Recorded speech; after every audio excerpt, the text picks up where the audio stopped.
अस्सलाम वालेकुम नाज़रीन। बरसातुनि खां पोइ वारी सूरत हाल ते ख़ुसूसी प्रोग्राम सां गॾु आऊं आहियां फराशा। नाज़रीन, सिंध में बरसात ऐं ॿोॾि जूं तबाहकारियूं जारी आहिनि। बरसातुनि खां पोइ वाहन ऐं सिम नालनि खे घारा पइजी रहिया आहिनि, जंहिं सबबि सिंध में ॿोॾि वारी सूरत हाल आहे। लखे माण्हू बेघर थी लटपटाण करे चुका आहिनि। नंढनि वॾनि शहरनि में हज़ारे मुतासिर बेयारो मददगार बणियल आहिनि। माण्हुनि जी हालत इंतहाई ॾुखोईंदड़ आहे। उन सॼी सूरत हाल ते अॼोके प्रोग्राम में डिस्कस कंदासीं। वीडियो लिंक ते अशोक शर्मा साहब असांखे जॉइन कयो आहे, जेके सीनियर सहाफ़ी आहिनि, जॾहिं त होसपुर मां SS न्यूज़ जे रिपोर्टर ज़हूर ओगाई सां बि वीडियो लिंक ते ॻाल्हि ॿोल कंदासीं। अशोक साहब, तव्हांखे भलीकार कंदे ॻाल्हि ॿोल शुरू करियूं था। सिंध जी सॼी सूरत हाल तव्हांजे साम्हूं आहे। बरसातूं त ख़तम थी वियूं आहिनि, पर माण्हुनि जे रिलीफ लाइ के बि क़दम नज़र नथा अचनि। छा 25,000 रुपया ॾियण सां करोड़े माण्हुनि जी तकलीफ़ुनि जो अज़ालो थी वेंदो? तव्हां छा था सम्झो? महिरबानी फरा, तव्हां तमामु सुठो सुवालु कयो आहे त जेके 25,000 रुपया आहिनि उन्हनि सां माण्हुनि जे ॾुखनि जो तकलीफ़ुनि जो अज़ालो थी सघे थो या न। बिल्कुलु नथो थी सघे। इहो हेॾो वॾो हिकिड़ो सानियो आहे, अलमियो आहे सिंध में हिन वक़्तु। जेके सरकारी अंग अखर आहिनि उन्हनि मुताबिक़ 1 करोड़ माण्हू जेके आहिनि उहे बरसातुनि ऐं ॿोॾि वारी सूरत हाल जे करे मुतासिर थिया आहिनि ऐं 350 खां वधीक जेके आहिनि माण्हू उहे अजल जो शिकार थिया आहिनि, यानी फ़ौत थी चुका आहिनि, जिन में औरतूं ऐं ॿार बि शामिल आहिनि। ऐं जेके मुख़्तलिफ़ ज़िला आहिनि असांखे जेके बरसातुनि में मुतासिर थिया ऐं उनखां पोइ जिते ॿोॾि वारी सूरत हाल आहे उते असांखे इंतहाई ॾुखोईंदड़ मंज़र जेके आहिनि उहे साम्हूं अचनि था। थींदो ईअं आहे त हुकूमतनि जे तरफ़ां जिते बि इन क़िस्म जा डिज़ास्टर थियनि था उते अॻुवाट उपाउ वरिता वेंदा आहिनि ऐं ड्यूरिंग जेके आहिनि बरसातूं ऐं बरसातुनि खां पोइ वारी जेके सूरत हाल हूंदी आहे उन दौरान बि रिलीफ जे लाइ मुख़्तलिफ़ क़दम खयां वेंदा आहिनि। पर असां वटि ॾिसिजे त बिल्कुलु हुकूमत जेका आहे उन्हनि माण्हुनि खे हिकिड़ो निंदणको छॾे ॾिनो। जॾहिं बरसातूं पयूं पिए ऐं बरसातूं लगातार हली रही हुई, उन दौरान बि माण्हुनि जी वाहर करण जे लाइ के बि उपाउ नज़र कोन आया। इन ई सॼे वायुमंडल में अञा माण्हू फाथल हुया त जेके मुख़्तलिफ़ केनाल्स आहिनि, वाह आहिनि ऐं सिम नाला आहिनि, उन्हनि खे जेके ब्रिज पवणु शुरू थिया उन जे करे जेका सूरत हाल पैदा थी उनखे बि मुंहुं ॾियण जे लाइ ज़िले इंतिज़ामिया हुजे या हुकूमती मिशनरी हुजे, उन्हनि जा एफर्ट असांखे नाकाफ़ी नज़र आया। नतीजे में इहो थियो त हिकिड़ो वॾो अलमियो पैदा थियो सिंध जे अंदरि ऐं हिन वक़्तु तव्हां ॾिसो पिया त सॼी सिंध जेका आहे उहा ॿोॾि जे वर चढ़ियल आहे।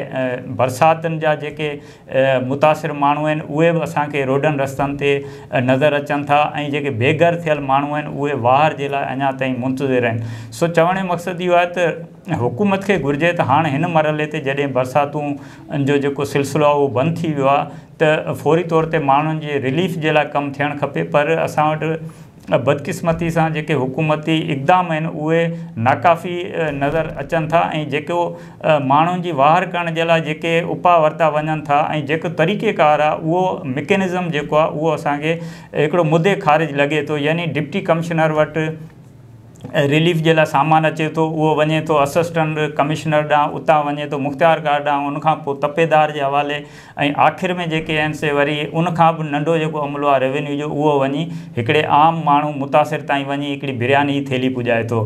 त इन क़िस्म जा जेके रवैया रहनि था उन ते हिकिड़ी बेहसी नज़र अचे थी इन सॼी सूरत हाल में। तंहिं करे आउं सम्झां थो त हुकूमत खे जदीद बुनियादनि ते जेके आहिनि क़दम खणणु घुरिजनि। हिकिड़ी मुकमल सर्वे थियणु खपे जंहिंमें माण्हुनि जा अंग अखर साम्हूं अचनि, केतिरा ॿार मुतासिर आहिनि, केतिरियूं औरतूं मुतासिर आहिनि, ऐं जेके हसास कम्यूनिटीज़ आहिनि, माइनॉरिटीज़ आहिनि, ट्रांसजेंडर आहिनि, उहे हारी आहिनि, मज़दूर आहिनि, उन्हनि सभिनी जो हिकिड़ो जामे रिपोर्टूं अचणु खपनि। ऐं माज़ी में बि इन क़िस्म जा असां वटि ॿोॾि आई आहे ऐं बरसातुनि जी तबाहकारियूं थियूं आहिनि, उन्हनि जी जेके रिपोर्ट्स आहिनि उन्हनि मां बि सरकार खे सिखणु खपे। पर इहा ॾिसूं पिया त इन सॼी प्रैक्टिस आहे उहा हिकिड़ी बेफ़ाइदा अचे पई ऐं माण्हू जेके आहिनि उहे मुसलसल एतिरे टाइम खां वठी असांखे अञा ताईं वाझाईंदे नज़र अचनि था। अशोक साहब, वाकई तमामु घणी ख़राब सूरत हाल आहे। हाणे होसपुर जे रिपोर्टर ज़हूर ओगाईअ खां बि मालूमात वठूं था, जेको असां सां वीडियो लिंक ते मौजूदु आहे। जी ज़हूर, अवां आगाह कजो त होसपुर ऐं सॼे इलाइक़े जी छा सूरत हाल आहे? सरकारी तौर माण्हुनि जे रिलीफ लाइ कहिड़ा क़दम खयां पिया वञनि? जी, बरसात जेके आहिनि उहे हर तरफ़ खां तबाहियूं मचाए छॾियूं आहिनि। बरसात सबबि हज़ारनि जे तादाद में जेके माण्हू आहिनि उहे घर खां बेघर थी विया आहिनि ऐं सवे जेके ॻोठ आहिनि उहे पाणी जी लपेट में अची विया आहिनि। मुख़्तलिफ़ ॻोठ आहिनि, जंहिंमें ॻोठ मारक ख़ान भयो आहे, ॻोठ रईसाला ॾिनो मीराणी आहे, ॻोठ नसीर ख़ान भयो आहे, ॻोठ रुस्तुम उगाई आहे, ॻोठ अरबाब उगाई आहे, ॻोठ कचो केटी आहे, ॻोठ कचो भनर आहे। उन खां अलावा गौसपुर शहर जा मुख़्तलिफ़ माला आहिनि, जंहिंमें मोची माला आहे, सैयद माला आहे, मुखी माला आहे। उन खां अलावा ग़रीबाबाद मालो आहे। मां तव्हांखे ॿुधाईंदो हलां त हिन बरसाति सबबि गौसपुर शहर जो जेको मेन क़ब्रिस्तान आहे उहो बि पाणी जी लपेट में अची वियो आहे। हर तरफ़ खां जेके क़बरूं आहिनि उहे मुस्मार थियण लॻियूं आहिनि, लेकिन ज़िले इंतिज़ामिया हिन वक़्त ताईं मुतासिरनि जी या क़ब्रिस्तान जी का बि सार संभार न लधी आहे, जंहिं सबबु जेके मुतासिर आहिनि उहे पंहिंजी मदद पाण था त जेके हेठाई वारे इलाइक़नि में माण्हू मौजूदु आहे उहे पंहिंजी मदद पाण था त उन्हनि रोडनि ते अची खुलियल आसमान हेठि उन्हनि पनाह वरिती आहे। मां तव्हांखे ॿुधाईंदो हलां त DC कश्मीर तरफ़ां हिन वक़्त ताईं का बि कैंप न लॻाई वई आहे, जंहिंजे करे हीअ जेके मुतासिर आहिनि रोज़ जे बुनियाद ते माण्हू बीमार थियनि पिया। उन खां अलावा माल बीमार थिए पियो। उन खां अलावा नंढड़ा नंढड़ा जेके मासूम ॿार आहिनि उहे बीमार थियनि पिया। DC कश्मीर हिन वक़्त ताईं जेके मुतासिर आहिनि उन्हनि ताईं बि न पहुची सघियो आहे। DC कश्मीर सिर्फ़ु फ़ोटो सेशन ताईं महदूद आहे। महिरबानी ज़हूर, तव्हां गौसपुर जे हवाले सां अपडेट कयो। अशोक साहब, तव्हां लोकल रिपोर्टर जी ॻाल्हि ॿुधी, तव्हांजो छा ख़्यालु आहे? सिंध में जेका माज़ीअ में ॿोॾि आई हुई उन खां हिन भेरे हालतूं वधीक ख़राबु आहिनि या हिन भेरे बहालीअ वारो मरहलो तकिड़ो उकलाइजी वेंदो? बिल्कुलु, माज़ी में बि 2010 में असां वटि ॿोॾि वारी सूरत हाल हुई सिंध में, जेके बरसातुनि जे करे थी, ऐं उन खां पोइ 2011 में जेका आहे उहा दरियाई ॿोॾि बि हुई ऐं बरसातूं बि गॾु हुयूं।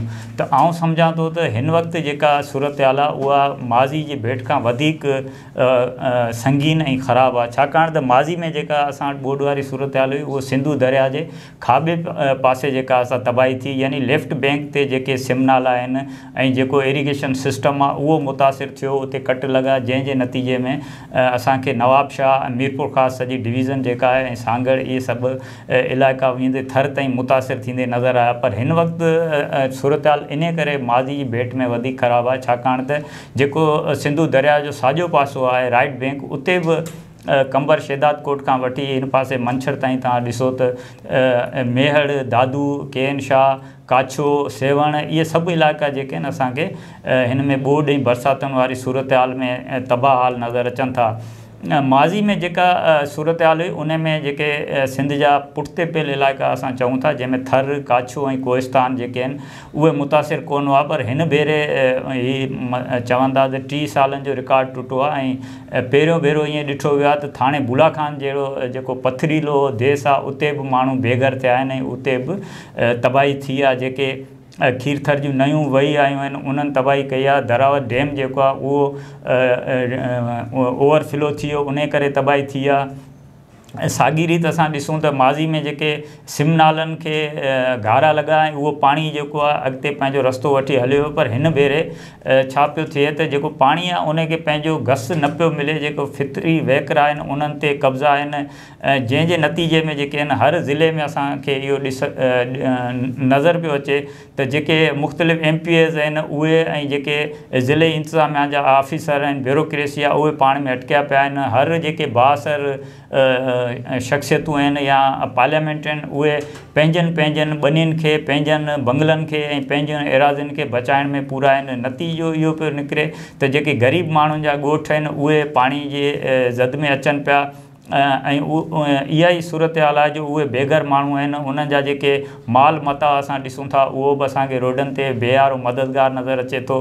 त न रुॻो हिन वक़्तु बरसातुनि ऐं ॿोॾि जे करे इंसानी आबादियूं मुतासिर थियूं आहिनि, पर ॾिठो वञे त लखें एकड़ ते जेको एग्रीकल्चर आहे उहो मुतासिर थियो आहे। जेके फसल हुया माण्हुनि जा उहे तबाह थी विया आहिनि। लाइव स्टॉक वॾे पैमाने ते मुतासिर थियो आहे, पर अञा ताईं जेको सिंध में एनिमल हस्बेंड्री वारो खातो आहे उन जे तरफ़ां असांखे के बि एफर्ट नज़र नथा अचनि। न ई मालवंदनि जे सां को राब्तो कयो वियो आहे, न जानवरनि में जेके बीमारियूं आहिनि उन्हनि जे लाइ को उन्हनि खे जेके टुका लॻंदा आहिनि या हिकिड़े जानवरनि जा डॉक्टर जेके आहिनि उहे सर्वे कंदा आहिनि, उहा बि न पई थिए। सो चवण जो मक़सदु इहो आहे त माज़ी जी भेट में हिन भेरे असांखे तमामु वॾे वॾे पैमाने ते नुक़सानु थींदे नज़र अचे पियो। ऐं माज़ी में हिकिड़ी शइ इहा हुई त जेके इंटरनेशनल इदारा हुया, जेके इमदादी इदारा हुया, उहे असांखे सरगर्म नज़र आया पिए। मुख़्तलिफ़ हंधनि ते जेके वॾियूं कैंपूं क़ाइमु थियूं, इमदाद गॾु पई थी, माण्हुनि जी सहायता पई थी।